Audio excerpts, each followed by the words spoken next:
Hello friends.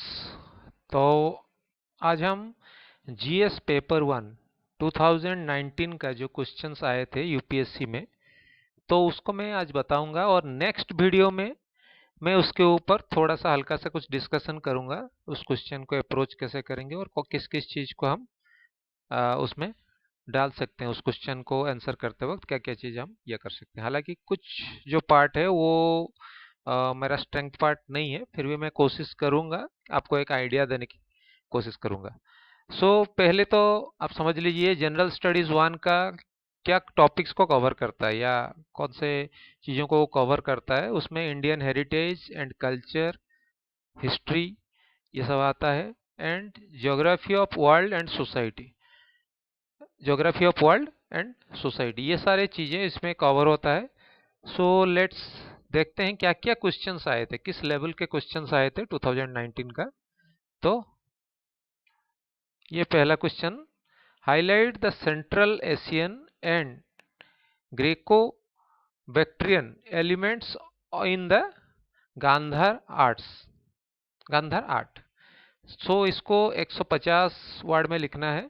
एक चीज आप ध्यान रखिए, कोई भी क्वेश्चंस को आप अप्रोच कर रहे हैं तो उसमें कितने वर्ड लिखना है। पहले जो 10 होता है वो 10-10 मार्क के होते हैं और उसमें 150 होता है वर्ड, और आगे जो होता है 15-15 मार्क से 10 क्वेश्चन होते हैं, उसमें 250 वर्ड्स होते हैं। तो आप वर्ड्स को क्रॉस मत कीजिए, बीटिंग अराउंड द बुश मत कीजिए, जितना आ रहा है एक्यूरेट लिखने की कोशिश कीजिए, नहीं तो आपका टाइम वेस्ट होगा। अगर एवरेजिंगली देखा जाए तो आपको हर क्वेश्चन में 7 से 8 मिनट का एक एवरेज टाइमिंग मिलेगा।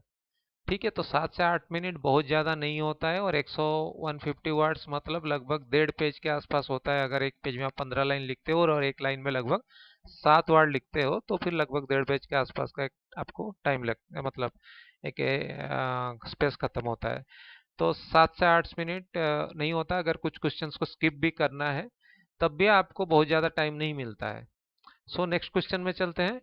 Question number 2, the 1857 uprising was the culmination of the recurrent big and small local rebellions that had occurred in the preceding 100 years of British rule.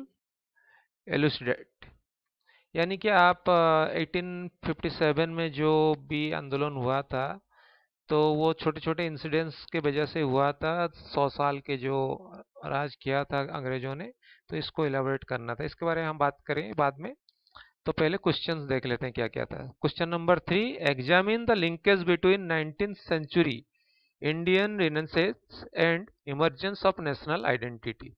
ये भी 150 वर्ड का था। पहला 10 क्वेश्चन जो है 150 वर्ड वाला है।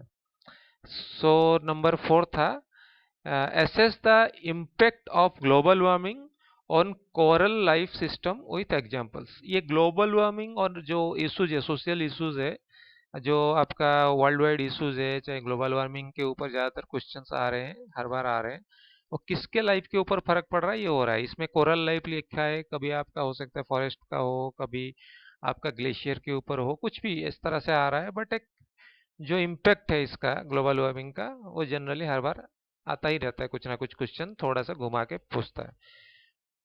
बट इसमें एसेस करना लिखा है, ये आप देख सकते हो, यहाँ पे दिया है एसेस, नॉट एग्जैक्टली कि आपको किस वजह से ग्लोबल वार्मिंग होता है या ग्लोबल वार्मिंग से क्या क्या होता है, कितना हद तक आपका इसका ऊपर इम्पैक्ट पड़ा है उसको एसेस करना है। तो ये वर्ड बहुत ही मतलब जरूरी है समझना आंसर देने में। नेक्स्ट क्वेश्चन चलते हैं अभी।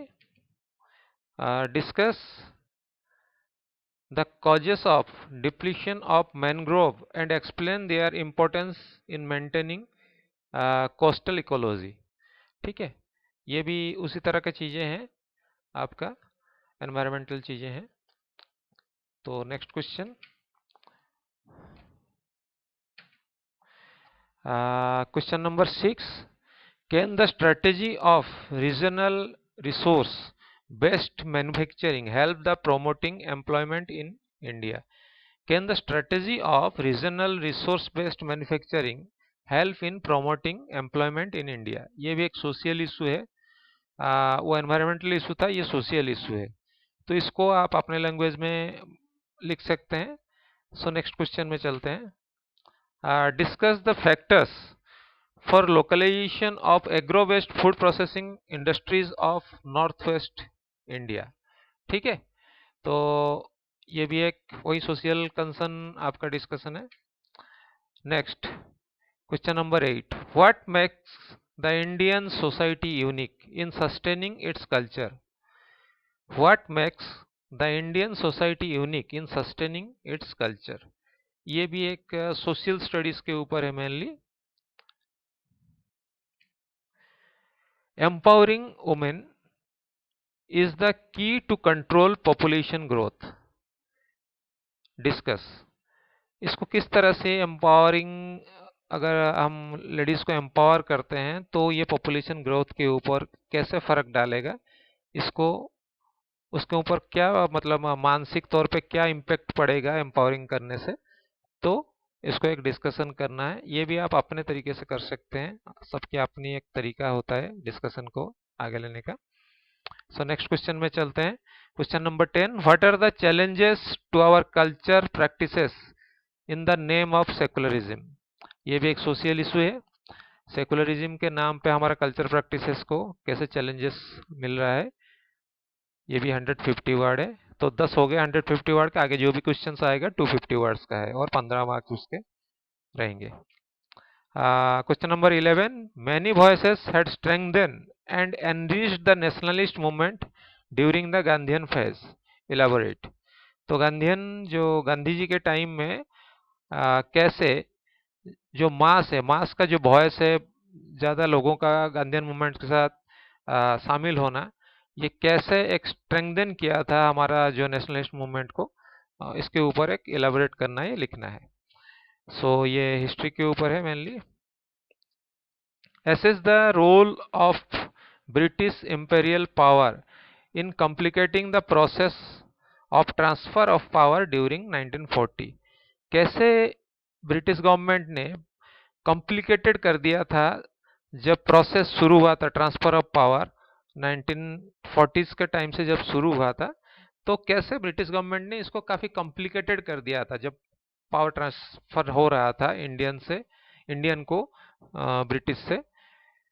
सो इसके बारे में भी एक एसेस करना है, मतलब किस हद तक ये कॉम्प्लिकेटेड किया था, कैसे किया था actually. Explain how the foundation of modern world were laid by the American and French revolution. तो ये एक वर्ल्ड हिस्ट्री के ऊपर actually.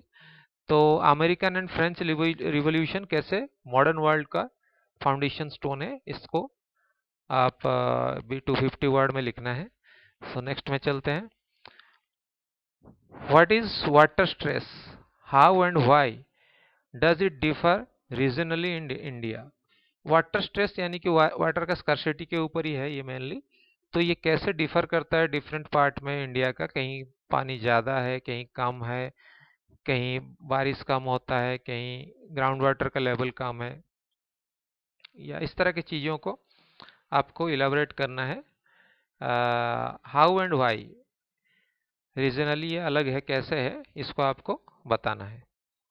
So question number 15, how can the mountain ecosystem be restored from negative impact of development initiatives and tourism. So काफ़ी hill stations आजकल create हो रहे हैं जिसके वजह से कंस्ट्रक्शन बहुत जगह में हो रहा है। तो नए नए जो उसको एनहेंस किया जा रहा है, जो छोटे छोटे सिटीज़ थे तो उनको ज़्यादा बढ़ाया जा रहा है, ज़्यादा बिल्डिंग्स हो रहा है, क्योंकि टूरिज्म इंडिया में जो लोकल टूरिज्म है काफ़ी बढ़ा है समय के साथ।